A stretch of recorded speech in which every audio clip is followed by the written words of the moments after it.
My name is Iris.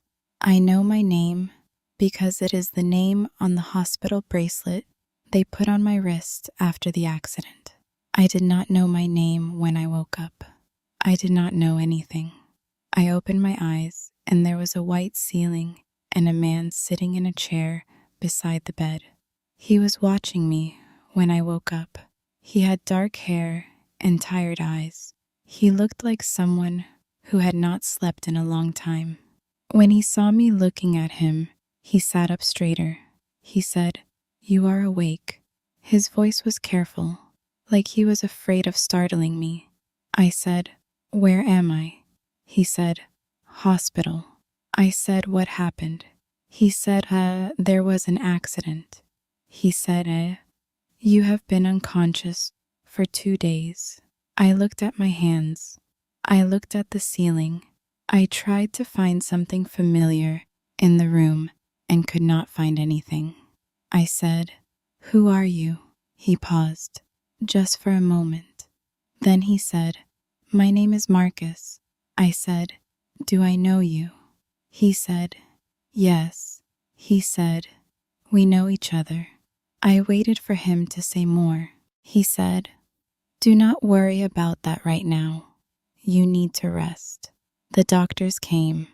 They ran tests. They explained what had happened inside my head. They used careful words. They said memory loss was not uncommon with this kind of injury. They said it might come back in pieces, or all at once, or gradually over months, or it might not all come back. I had no framework for what I was hearing. I had no past to compare it to. The world before that white ceiling simply did not exist for me. I knew language. I knew what a hospital was. I knew how to ask questions, but I did not know my own life. That was a very strange thing to hold.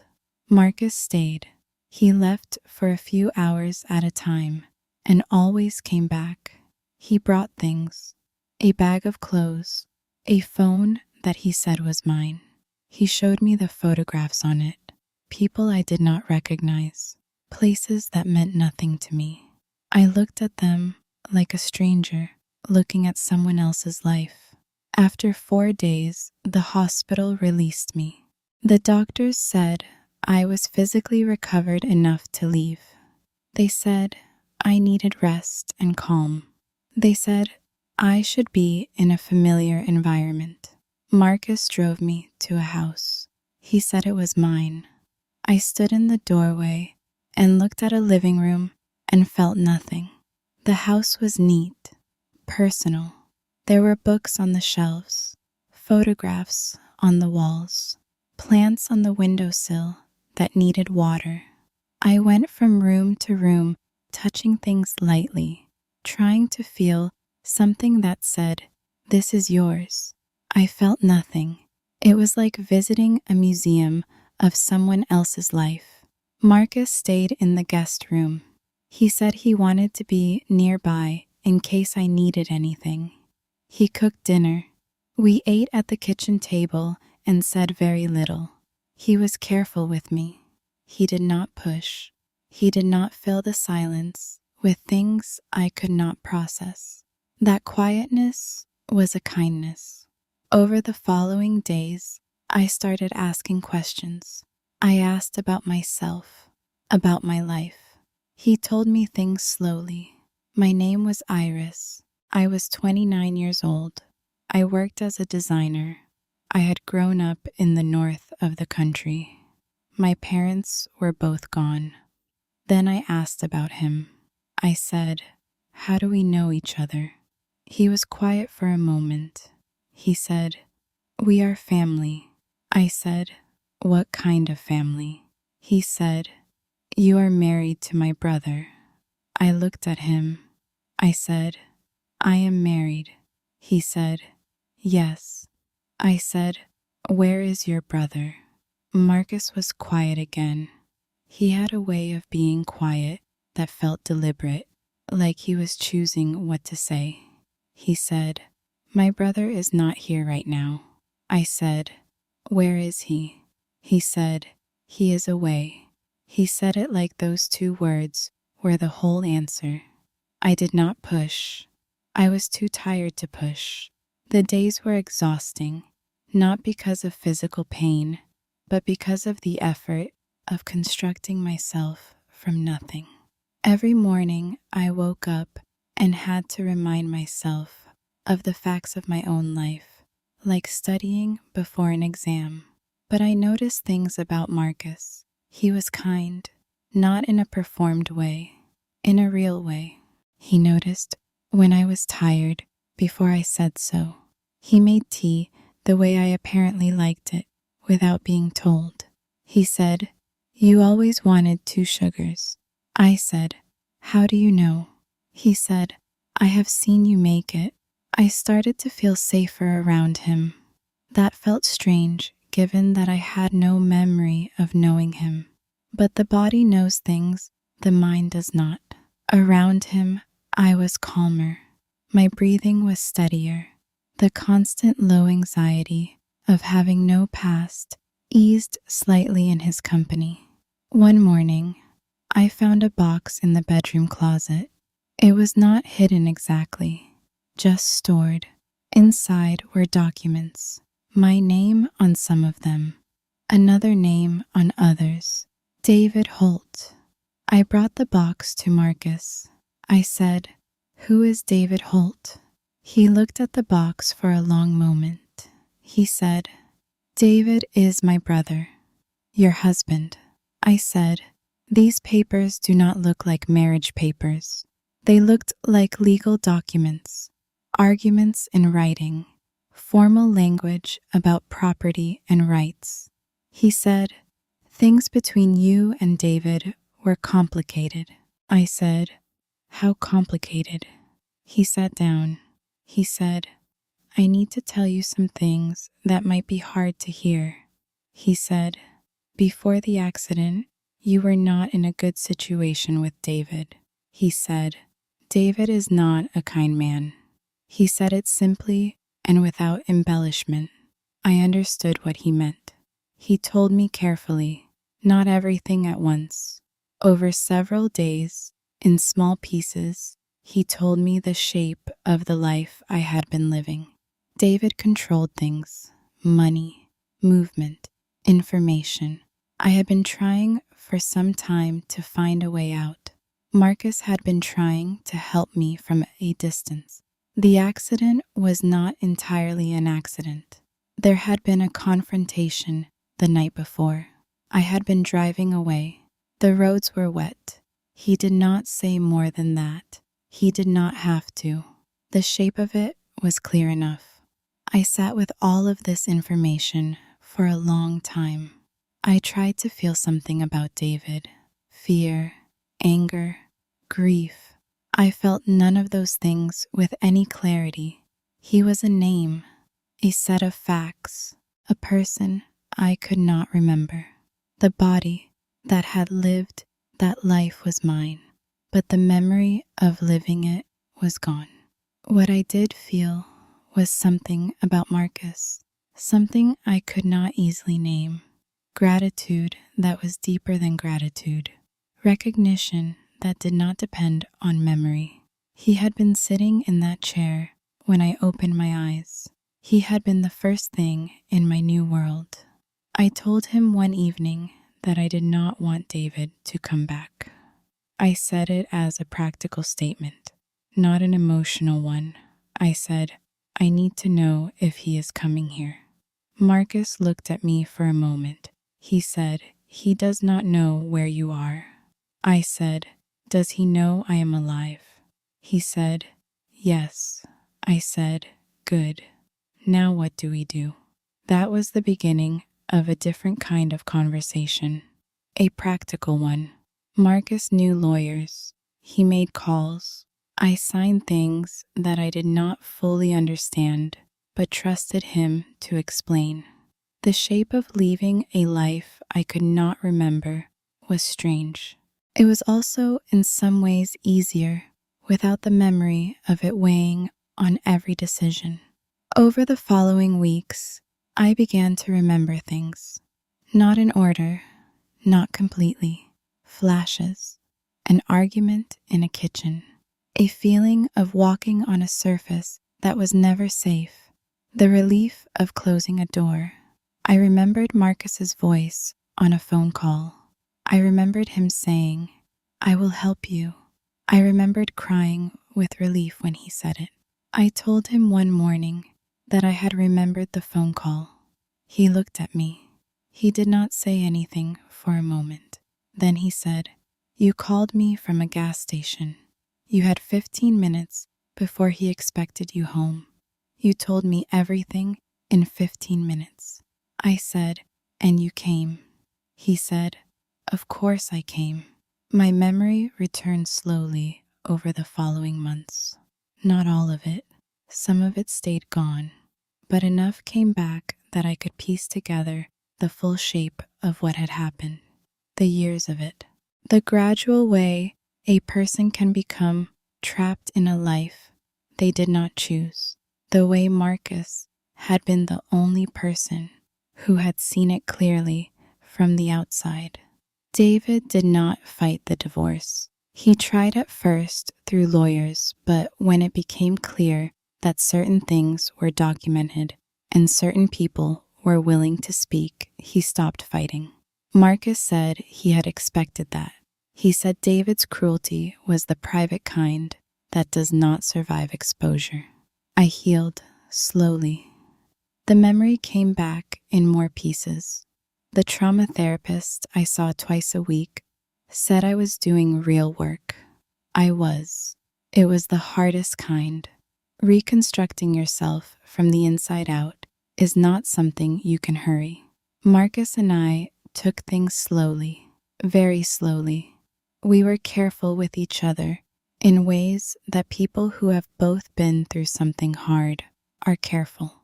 We had long conversations. We were honest about what we felt and what we were uncertain about. That honesty was different from anything I had experienced before. It felt like safety. A year after the accident, I stood in my own kitchen, my kitchen, in a house that was mine and mine only. I made tea with 2 sugars. I looked out the window at the garden I had been slowly building, plants and small things, and evidence of continuing. Marcus sat at the table. He was reading something. He looked up when I brought the tea over. He smiled. I sat across from him. We did not have to say anything. We had said everything important already. What was left was the ordinary day, which was no small thing at all. I do not remember the life I had before the accident. Not all of it. Some of it has come back. Some of it stays dark. But I remember clearly what came after. I remember choosing. I remember building. I remember what it feels like to wake up without fear. Some things you have to lose before you can find what you actually needed. I did not plan it that way, but I am here now, in this kitchen, with this tea, with this man reading at my table. That is more than enough. That is everything. The first memory that returned was not of the accident. It was of a kitchen. I was standing at a sink washing dishes. The kitchen had green tiles above the counter. The water was warm. There was music playing somewhere in the house. I was alone, and the feeling was of being careful, not relaxed, careful. I told my therapist about this memory. She said, "Careful in what way?" I thought about it. I said, "Oh, careful like someone who has learned to move quietly, like someone who has learned that taking up too much space causes problems." She wrote something down. She said, "That makes sense." The second memory was of a phone call, my voice, my hands on the counter of a gas station bathroom, talking quietly, quickly, the urgency of it. I was giving information to someone who was listening carefully on the other end. I remembered the feeling of relief when the voice on the other end said, "I am coming." Marcus confirmed it when I told him. He said that was the call. He said I had found a reason to stop for gas on a route I did not usually take. He said I had planned it. He said I had left him a message earlier that week with details I had gathered. He said I had been very precise. I was surprised to hear that about myself. I would not have predicted that level of precision from the inside. When you lose your memory, you lose your knowledge of your own capabilities, along with everything else. Learning what you had been able to do was its own kind of discovery. Marcus said, "You were one of the most careful people I had ever seen in a bad situation." He said, "You never panicked." He said, "Even when things were very difficult, you kept thinking." I said, "That sounds exhausting." He said, "It was." He said, "I could hear it in your voice every time we talked." We had been talking for a year before the accident. He had known about my situation for that long. He had been the only person outside of it who knew. He had offered to help long before I was ready to accept it. He had waited. He had kept waiting. Every time I called, he answered. I asked him once, "Why?" He said, "You were family." I said, "I was your brother's wife." He said, "That is not what I mean by family." He said, "Family is the people you choose, not just the people you are assigned." He said, "I chose to see what was happening and not look away." David had told him we were happy, had told everyone that. He was good at that presentation. Marcus said he had not believed it. He said, "David has always been a person who tells you the version of the story that benefits him." He said, "I learned to subtract for that." I asked what David was like as a child. Marcus thought carefully before answering. He said, he was someone who always needed to be the one in control of things. He said, as a child, it meant he needed to set the rules of every game. As an adult, it meant something more serious. He said their parents had seen it and worried. He said they had spoken to David about it more than once. He said David was skilled at telling them what they needed to hear and then doing what he wanted anyway. He said he learned early that managing people's perceptions was easier than changing. Learning these things about a person I could not remember was unusual. I was receiving information about a stranger who had been my husband. I could not feel things about him from the inside the way I might have if I remembered him. I received the information the way you receive information about historical events. Important, but distant. The distance turned out to be useful. It meant I could make decisions about the practical matters of ending the marriage without the emotional weight of remembered experience pressing on every choice. My lawyer said she had never seen someone navigate a difficult situation with such clarity. I said, I have the advantage of not remembering why it was hard. She laughed. Then she said, that might be the bravest thing I have heard someone say. I did not feel brave. I felt like someone who was doing what needed to be done. But perhaps that is what brave feels like from the inside. Not dramatic, just necessary. My memory continued to return in fragments over the months following the accident. Some of it came during sleep. I would wake up from a vivid fragment with my heart going quickly. Marcus would hear me if I called. He was always nearby in those early months. Some of it came during ordinary moments. I would be washing dishes, and suddenly there was a sound, a specific sound, the sound of a door closing in a particular way. And attached to that sound was a feeling so clear and specific that I had to sit down. The feeling of hoping that whoever was on the other side of that door was in a good mood. Those kinds of memories were the ones that landed hardest. Not because they were dramatic, because they were ordinary. The ordinary accumulation of a life spent managing someone else's moods. That is the thing that erases itself from you so slowly you do not notice until you can see it from the outside. My therapist said, what you are describing is called hypervigilance. She said, it is what happens when a person spends a long time in an environment where unpredictability is dangerous. She said, your nervous system learned to monitor everything because monitoring kept you safe. She said, it takes time to unlearn. I was unlearning. I could feel it. In the garden I was building. In the way I started sleeping more deeply as the months passed. In the fact that I stopped flinching at unexpected sounds. In the fact that I began to feel comfortable leaving a door open. Marcus noticed these things.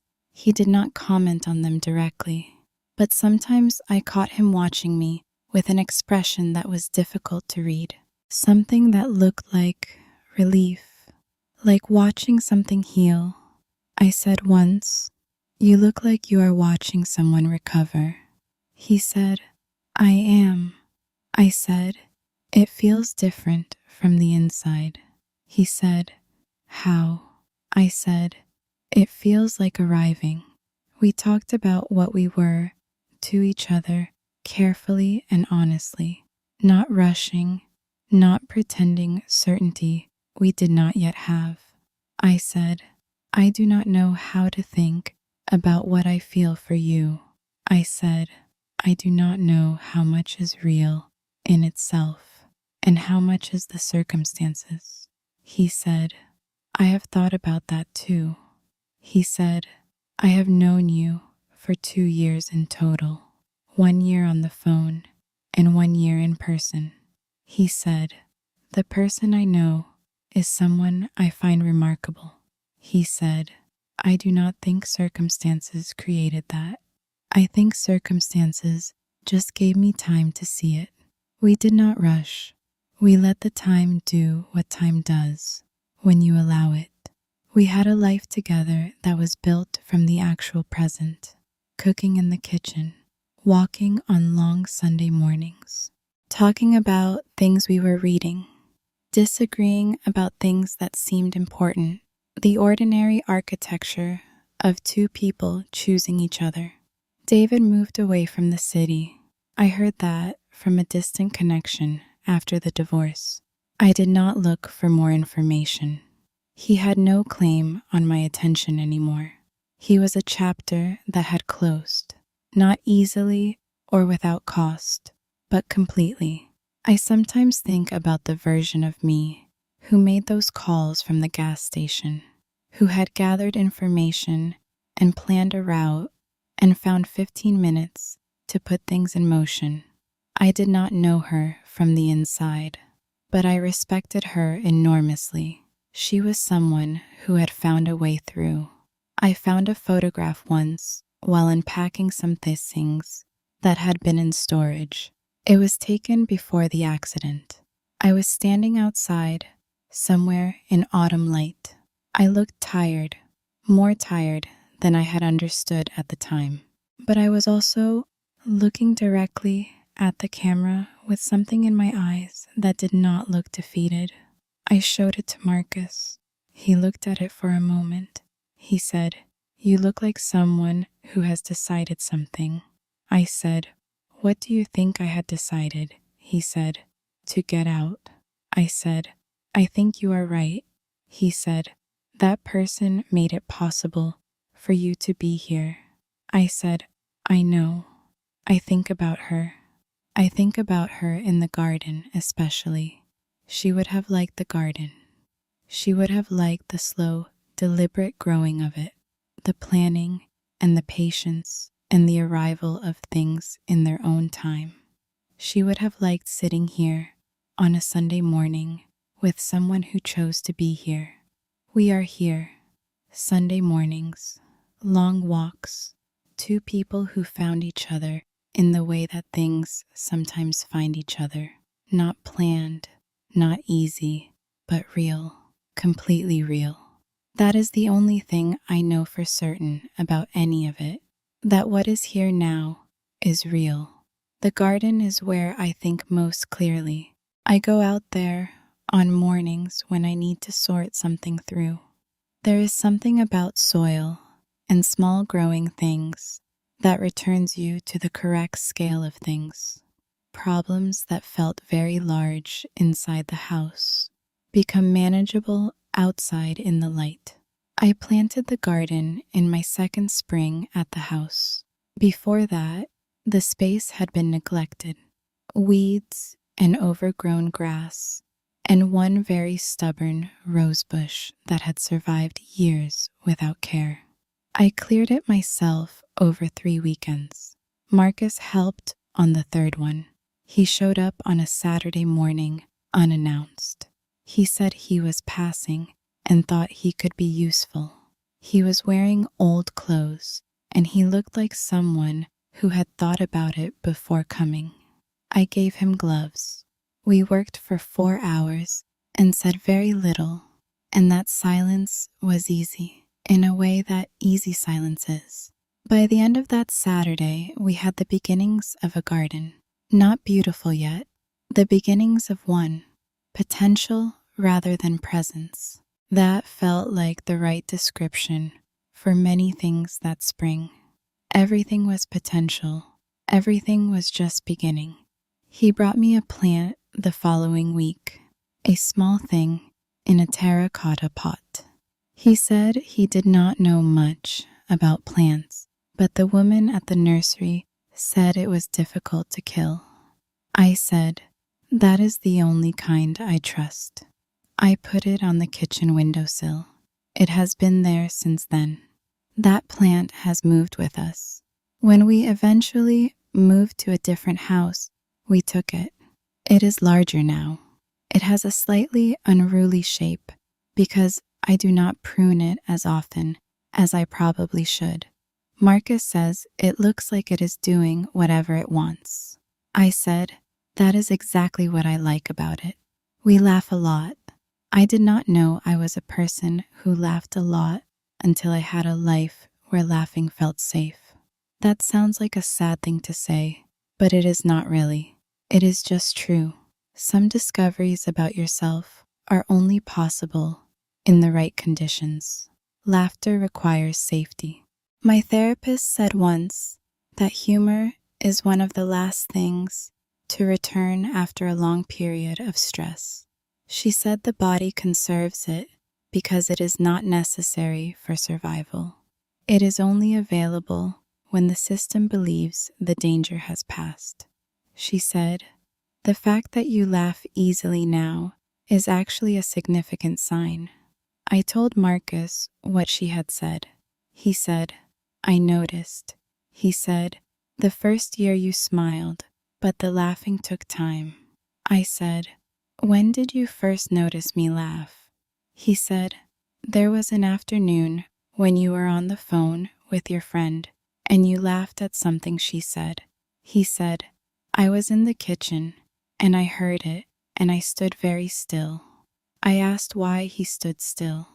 He said, because it was so completely itself. He said, it did not sound like someone who was trying. It sounded like someone who had just been surprised by something genuinely funny. He said, I thought, there she is. There she is. I like that. The idea that the real person is in there all along, and sometimes a laugh, is the first time they fully surface. I think that is true. I think I was in there all along, through all of it, protected by the careful, watchful surface, waiting for conditions that were safe enough to emerge. Those conditions are here now, have been for some time. I wake up in the morning and there is no calculation running underneath my awareness about what mood the house is in. There is just the morning, the light through the curtains, the sound of Marcus making coffee, the plant on the kitchen windowsill doing whatever it wants. David is a fact of the past, not a presence in the present. He exists in the medical records about the accident and the legal paperwork about the divorce and the fragments of memory that still surface sometimes when I am not expecting them. He does not exist in my daily life. That is not avoidance. That is simply what happened. The memories that still come uninvited are usually small ones. The weight of a particular kind of silence. The feeling of adjusting something about myself before speaking. Those are the ones that take a moment to place when they arrive. Then I place them and I return to the present, and the present is fine, more than fine. Marcus and I talked once about whether it is strange that we found each other through something so difficult. He said, I have thought about it. He said, I think the strangeness is only in the story as it is told. He said, from the inside, it just feels like finding each other. I said, yes, that is exactly what it feels like. It feels like finding, not like rescue, not like resolution, like finding. Like I was somewhere and he was somewhere, and the circumstances moved us toward the same place. And here we are. Here I am, in this garden, with this plant and this person reading at my table, and this whole continuing life. That is the word for it. Continuing. My life is continuing. It was interrupted, and it was altered, and it cost things that cost hurts to name. And it is continuing. Every morning it continues a little more. Every Sunday morning walk, every long evening conversation, every silent hour in the garden. I am here. I know my name. I know who I am. I know who I choose. Those are the things I did not have when I opened my eyes to that white ceiling with a man sitting beside the bed, watching me. I have them now. All of them. That is everything. That is the whole thing. I am writing this down because I think there is value in saying it clearly. I was in a situation that could have gone differently, very differently. If the accident had not happened, I do not know when I would have been able to leave. I do not say that to be dramatic. I say it because I think honesty about difficult things matters. And I also say this. I am not glad the accident happened. I do not recommend losing your memory as a way to begin again. The cost of it was real, and the recovery was real, and there are things I will never recover, and I am not going to romanticize that. But I am here. I am well. I am with someone I chose, and who chose me, and my garden is doing well, and the plant on the windowsill is doing whatever it wants. If someone is reading this who recognizes their own life in mine, I want to say to them that there are other ways out, ways that do not require an accident, ways that require different kinds of bravery, but bravery that is still possible. Marcus would have helped me without the accident. He was there. He was ready. I just was not ready yet. But also, wherever you are is where you are. Whatever it took to get you here is what it took. The point is to keep going, to build the garden, to let the plant do what it wants, to let the people who deserve your trust earn it, to laugh again when the laughing comes back. It comes back. I promise you, it comes back. The plant on the kitchen windowsill has a new leaf. It appeared this week. A small, bright green thing at the end of one of the stems. I noticed it on a Tuesday morning while making coffee. I stood there for a moment looking at it. Marcus came in, and I showed him. He said, "A new one." I said, "Yes." We both looked at it for a moment. Then he made coffee, and I stood in the garden for a while, and the morning continued. That is how the good things are, quiet and incremental and genuinely new, a leaf at a time. I have a good life. I want to say that plainly. After everything, it would be easy to frame this as survival or recovery or resilience. Those words are true, but the plainer truth is simpler. I have a good life. It is full of ordinary things that are good. That is everything. That is the only thing worth arriving at. Spring came again to the garden. Third spring since I built it. I can see which things have become established and which things are still finding their footing. The rose bush that was here when I arrived is doing well now. It was not doing well the first year. It needed cutting back to come back properly. Cutting back is sometimes what is needed. After that, it grew. The garden is where I understand things. On Sunday mornings, before anything else, I go outside and walk through it slowly. I look at what is growing. I look at what needs attention. I think about nothing in particular, and somehow everything becomes clear. Marcus knows not to interrupt these mornings. He brings coffee to the back step and leaves it there and goes back inside. I found him one morning sitting on the back step with his own coffee, just watching the garden quietly, not interrupting, just present. I sat down beside him. We did not say anything for a long time. The garden was doing what gardens do in the early morning, being itself, growing. He said eventually, "You look like you belong here." I said, "I do belong here." He said, "I know." He said it the way he says things that are both simple and complete. Like they do not need more than they are. I held my coffee. He held his. The garden grew, and I thought, this is what it is to be fully arrived. Not a destination, just this, just here, just this ordinary Sunday morning with this person and this coffee and this garden that I built from the beginning and everything that came before it that made it possible to build anything at all.